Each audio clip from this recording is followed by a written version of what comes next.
Before the iron rails carved their lines across the prairie, the land itself moved with thunder. The great herds of American bison rolled like storm clouds over the grasslands, millions strong.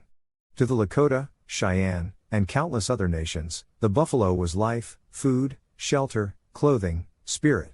The people followed the herds, and the herds followed the rhythm of the earth. Then came the settlers, and with them came hunger for land, wealth, and progress. They built railroads that split the horizon, bringing passengers eager for the spectacle of the West. And soon, those passengers began to shoot from the windows of the trains, rifles cracking through the smoke, striking down animals they would never touch, never eat, never thank. The prairie grew quiet with death. Among the passengers on one such train was a man named Thomas Reed, a farmer from Kansas, restless for fortune. He had heard there was money to be made in buffalo hides, soft, warm, valuable. But on that first day, as he raised his rifle and saw the creatures fall, something in him faltered. Their eyes were wide and uncomprehending. They didn't run from men, because for 1,000 generations, men had lived among them in peace. That night, Thomas camped near the railroad siding. The air was thick with the smell of blood and iron. From the darkness came a voice, low and steady. An older man stepped forward, wrapped in a buffalo robe. His name was Gray Hawk, a Lakota elder who had once followed the same herds now scattered across the plains. "You kill them," Gray Hawk said, "and you kill us too." Thomas had no words. The elder spoke of the herds as kin, the heart of the plains, the center of all things. The buffalo gives us food, our homes, our clothes. He teaches our children to live with respect. If the buffalo falls, so will the grass, and the streams, and the people. Thomas listened, but he did not yet understand. The next morning, he watched the sun rise over the open plain. Where there had been movement and sound, there was now only silence. A single buffalo cow stood far off, her calf beside her. When the train came again, the others aimed their rifles. Thomas lowered his. Something inside him had shifted. Days later, Thomas rode out alone across the plains. The horizon stretched forever, broken only by carcasses left to rot in the sun. Wolves and vultures feasted where trains had once rolled by in sport. He had thought himself a man of progress, but now he saw the truth: progress had teeth. He found Gray Hawk again near a small river bend, where a handful of survivors, men, women, and children, were gathering dried buffalo bones for tools and trade. Their eyes carried the weariness of people watching the world slip away beneath them. "You came back," Gray Hawk said. "I came to see," Thomas replied. "And now I wish I hadn't." Gray Hawk nodded. To see is to begin understanding. But understanding is not enough. They sat by the fire that night, the wind sweeping across the grass. Gray Hawk spoke of the old ways, of hunts that honored the animal, where every part of the buffalo was used. He told of songs sung before each hunt, to ask forgiveness, to show gratitude. When the buffalo falls, he said, the people remember they are small. That is how balance lives. Thomas listened in silence. He thought of his wife, of the small farm waiting back east, and of the wide emptiness that would soon replace this living sea of life. "Can it come back?" he asked quietly. Gray Hawk's gaze held the flames. "Only if someone remembers what it meant." The next morning, Thomas helped gather bones and hides. He worked beside the Lakota people, learning how they stretched hides, shaped tools, and prayed over each piece. For the first time, he felt purpose, not in taking, but in preserving what was left. When he returned home months later, his neighbors laughed at his stories. They called him foolish for caring about beasts that roamed too freely, that stood in the way of farms. But Thomas had seen the cost. He began to write letters, to the rail companies, to local papers, warning of the ruin to come. Most were ignored, but a few found sympathetic ears among teachers, ranchers, and travelers who had witnessed the same destruction. The killing didn't stop. Not yet. But for the first time, there were whispers, small voices rising against the noise of greed. And Thomas Reed was one of them. Years passed. The prairies that once thundered with life had fallen silent. Where herds once grazed, there were bones bleached white by wind and sun. Travelers spoke of fields where skulls were piled higher than wagons, waiting to be ground into fertilizer. The great heart of the plains was gone, and with it, a way of life that had endured for centuries. But Thomas Reed did not forget Gray Hawk's words. He carried them like scripture, only if someone remembers what it meant. He spoke to anyone who would listen, at trading posts, in schoolhouses, even at church gatherings. Some laughed at him. Others turned away, unwilling to face what had been done.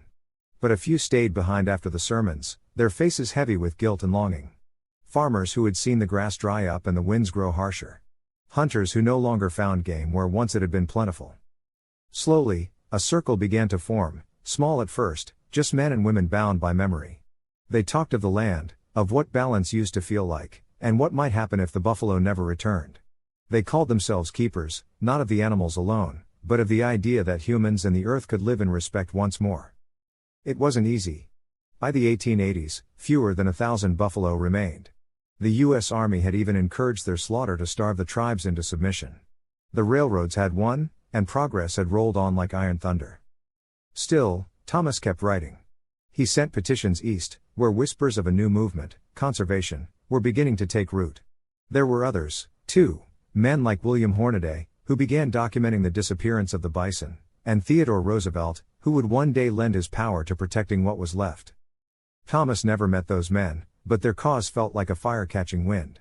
He helped rally ranchers to protect the last wild herds in hidden valleys and private lands. Some mocked him as a dreamer, but others began to see, the soil was thinning, the rains less frequent, and the plains less kind. Without the buffalo, the land itself was fading. And somewhere, deep inside him, Thomas felt a quiet pride. Maybe, he thought, Greyhawk's voice had carried farther than either of them knew. By the dawn of the new century, America was beginning to look back on what it had done. The endless frontier was no more, the wild herds were gone, and even the proudest hunters were left uneasy by the emptiness of the plains. There was a quiet grief that no one spoke aloud, a mourning for something most had never truly understood until it was gone. Yet, amid that silence, a few voices rose. Letters, reports, speeches, small ripples against the tide. One of them carried Thomas Reed's familiar tone, copied and passed among men who had begun to believe the same thing. The land was not ours to break, but ours to tend. In 1900, a congressman named John Lacey introduced a bill to stop the trafficking of wild animal parts, the first law of its kind in America. It was called the Lacey Act, and though modest, it marked the moment the nation began to turn back toward the earth. Later, the American Bison Society was formed, led by Hornaday and Roosevelt, determined to rebuild the herds before they vanished completely. Small beginnings, a few animals in the Bronx Zoo, a handful relocated to the wild plains of Oklahoma and Montana. But from those few, hope began to breathe again. Thomas lived long enough to see the first of those herds reintroduced to open land. He rode out to witness it himself, older now, his hair silvered, his hands rough and scarred from years of farming. Greyhawk was gone, but Thomas carried his memory with him like a prayer. As the gates opened, the animals burst forth, shaggy, powerful, their hooves churning the soil as though reclaiming an old song. For the first time in decades, the earth trembled again beneath their weight.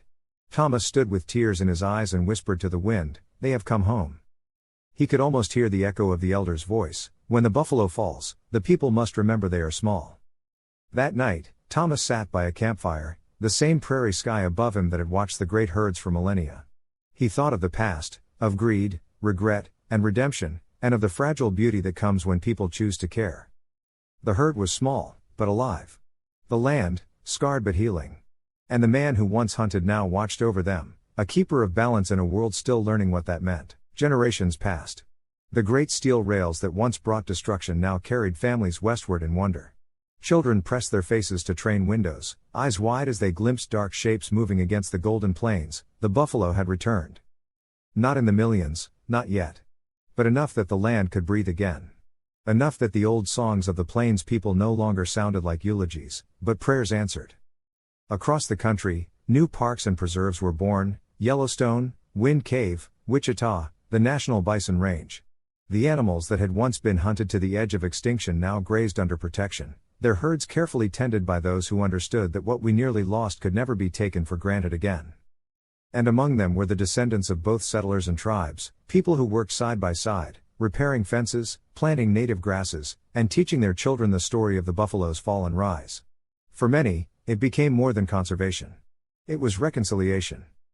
Somewhere in the records of those early efforts lies the fated name Thomas Reed, his letters cited, his small voice remembered among the many who refused to forget. A man who once rode west to take, and who instead learned to give. When the buffalo fell, so too did our understanding of what it means to belong to the land. But when they rose again, it was a sign that even the greatest wrongs can find a path to healing, if we have the courage to listen, to learn, and to protect. The wind moves through the tall grass. A young buffalo lifts its head, nostrils flaring as though sensing something ancient in the air, a memory, a promise. The herd shifts, dark shapes against the evening sun, and the land once more hums with life. If you believe stories like this matter, if you believe that remembering our past can guide our future, please give this story a thumbs up and subscribe. It helps keep the voices of the land alive.